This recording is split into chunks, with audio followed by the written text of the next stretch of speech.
দাদা, আমরা ডক্টরের কাছে যাচ্ছি, প্রিয়ার চেকআপ আছে। ইন্দ্র, দেখো বৌদি আমার ব্যাগে এতগুলো টাকা রেখে গেল।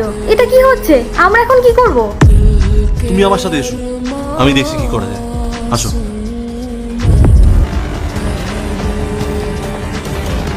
আসো, দাঁড়াও।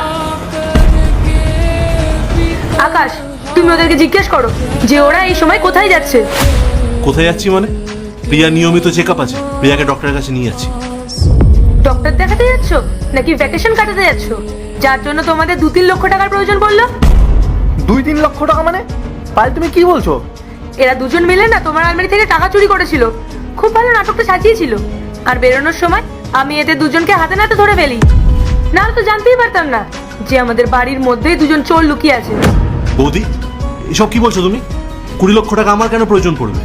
আর যদি আমার প্রয়োজনই হতো তাহলে আমি দাদার কাছে চেয়ে নিতাম। আমি চুরি করতে যাবো?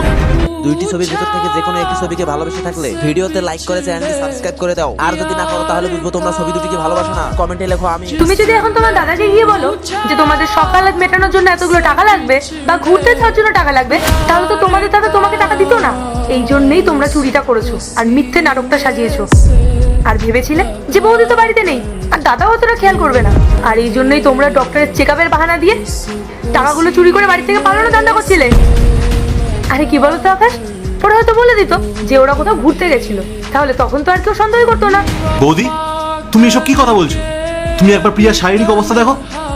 আমি ওকে এই অবস্থা কোথায় নিয়ে যাবো? যা মুখে আসছে তাই বলে যাচ্ছ? একটু লজিয়ে কথা তো বলো। বৌদি, তুমি এসব কি বলছো? ইন্দ্র কেন টাকা চুরি করতে যাবে? যদি ওর সত্যি টাকার প্রয়োজন হতো ওর দাদার থেকে চেয়ে নিত। চুরি কেন করতে যাবে? বৌদি, প্রিয়া এখন প্রেগনেন্ট, তুমি এই অবস্থায় আমাকে এইসব কথা বলে যাচ্ছ? নাটক বন্ধ করো। নিজের চুরি ধরা পড়ার পর না সবাই এমনই বলে। আকাশ, তুমি এখনো চুপ করে আছো কেন? এদেরকে বাড়ি থেকে বের করে দাও।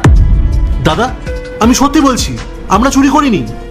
আকাশ, তোমাকে ভালো কথা বলছি, এদের এই নাটকের জালে কিন্তু তুমি ফেসো না। এরা খুব ভালোভাবে নাটক করতে জানে।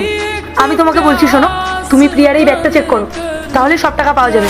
আমি কোনোভাবেই ব্যাগ চেক করাবো না, তাতে যা হওয়ার হোক। দেখলে তো, আমি তো আগেই তোমাকে বলেছিলাম যে এরা কোনোদিনও নিজের মুখে স্বীকার করবে না যে এরাই চুরিটা করেছে। আর এখন যেই আমি ব্যাগ চেক করার কথা বললাম সেই ভয়ে না করছে। আরে ওরা যদি চুরি নাই করে থাকে তাহলে তো ভয় কিসের ব্যাগ চেক করাতে? পায়েল, থামো। প্রিয়া, তোমরা যদি চুরি না করে থাকো তাহলে ব্যাগ চেক করাতে সমস্যা কোথায়? ঠিক আছে দাদা, আমি ব্যাগ চেক করাবো, কিন্তু আমার একটা শর্ত আছে। যদি আমার ব্যাগটা চেক করা হয় তাহলে বৌদির ব্যাগটাও চেক করা হবে।